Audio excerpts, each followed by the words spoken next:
And welcome to my channel. तो आज हम लोग पढ़ने वाले हैं what is triangulation in research.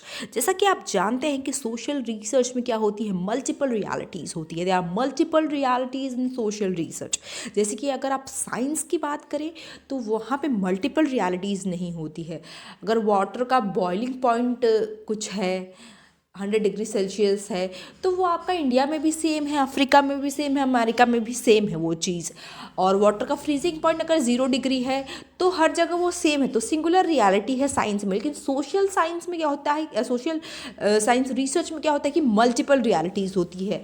अगर किसी इंसान के लिए जो नोटबंदी है किसी के लिए अच्छी हो सकती है, उसके लिए वो एडवांटेजेस उसके बताएगा, उसको नोटबंदी अच्छी लगी। कोई दूसरा पर्सन होगा तो बोलेगा नहीं मुझे नोटबंदी अच्छी नहीं लगी। तो ये पर्सन टू पर्सन डिफर कर रहा है ना। तो दिस इज मल्टीपल रियलिटीज।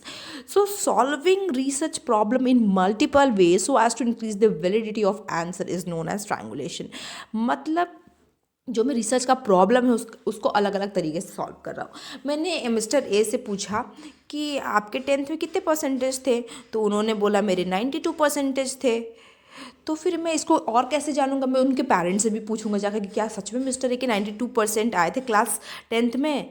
तो उसके पेरेंट्स बोलेंगे हाँ इसके 10th में आए थे 92%। मैं फिर जाकर क्या करूँगी, उनके मिस्टर ए के फ्रेंड से पूछूंगी कि मिस्टर ए पढ़ने में कैसे हैं, अच्छे हैं। अच्छा अच्छे हैं, तो इसका मतलब उनके मार्क्स कितने आए हैं, 92% आए, इसका मतलब मिस्टर ए सही बोल रहे हैं। तो मैंने ए से भी ये बात पूछी, मैंने उनके पेरेंट्स से भी जाके ये बात पूछी, उनके फ्रेंड से भी ये बात जाकर डिस्कस की। तो मैं मल्टीपल वेज से जाके कहीं ना कहीं अपनी जो मेरी वैलिडिटी है आंसर की इंक्रीज़ कर रही हूँ कि हाँ मिस्टर ए का 92% ही आया था क्लास 10th में।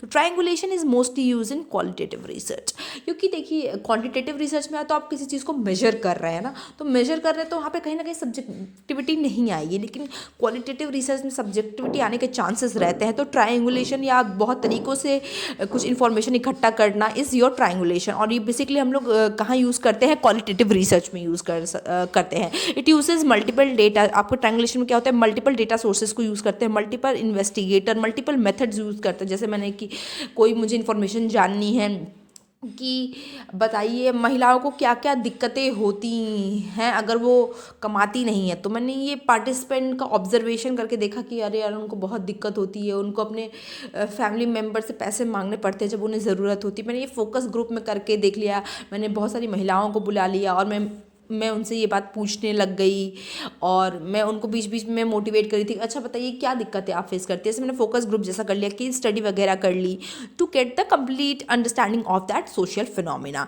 It is multiple validation of research result, sorry it is multiple validation of research. Triangulation क्या है आपका, मल्टीपल वैलिडेशन में मैं मल्टीपल तरीके से वैलिडेट कर रही हूँ कि हाँ फीमेल्स को प्रॉब्लम आती है, अगर वो नहीं कमाती है तो उन्हें पैसे मांगने पड़ते हैं, तो उनमें वो हिचकती है पैसा मांगने से। ये सब चीज़ मैंने मल्टीपल वैलिडेट किया। Thus it reduces subjectivity and biasness to an extent. तो कहीं ना कहीं रिसर्चर्स की जो सब्जेक्टिविटी होती है और बायसनेस कहीं ना कहीं मैं अलग अलग तरीके से चीज़ों को जानने की कोशिश करती हूँ, तो कहीं ना कहीं रिड्यूस होती है। So this is all about triangulation in research. Hope you like the video, like, share and subscribe. Till then, bye bye, have a nice day ahead.